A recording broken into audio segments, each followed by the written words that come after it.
ভাইয়া খুবই ভালো।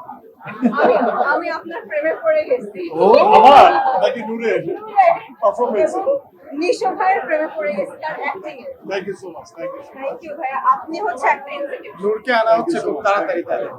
সুপার ভালো লেগেছে। এটাই আসলে মানে প্রাপ্তি। আমরা যারা শিল্পীরা আছি, এই যে ভালো লেগেছে, সুপার, দুর্দান্ত, অসাধারণ, নতুন একটা কিছু দেখেছি, এই ওয়ার্ডগুলো না আমাদের আরো বেশি মানে ইন্সপায়ার করে, অনেক বেশি আমরা কি বলবো, আবেগপ্রবণ হয়ে যাচ্ছি আমি।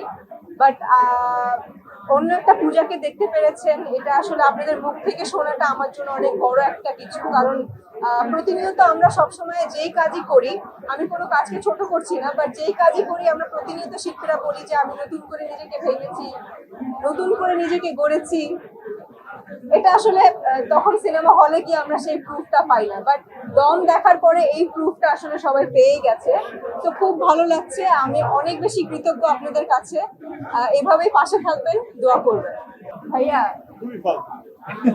আমি আপনার প্রেমে পড়ে গেছি ও আমার নাকি নূরের পারফরমেন্স। এবং নিশো ভাইয়ের প্রেমে পড়ে গেছি তার অ্যাক্টিং এ। Thank you so much, thank you. Thank you ভাইয়া, আপনি হচ্ছে একটা ইনস্টিটিউট। নূরকে আনা হচ্ছে খুব তাড়াতাড়ি তাহলে।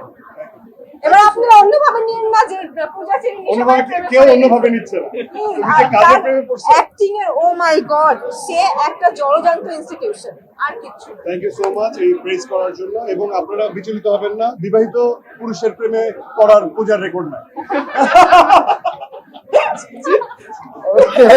চোখে পয়েন্ট টু বি নোটেড। এবং তার চেয়ে বড় কথা, আমি এঙ্গেজ। Thank you.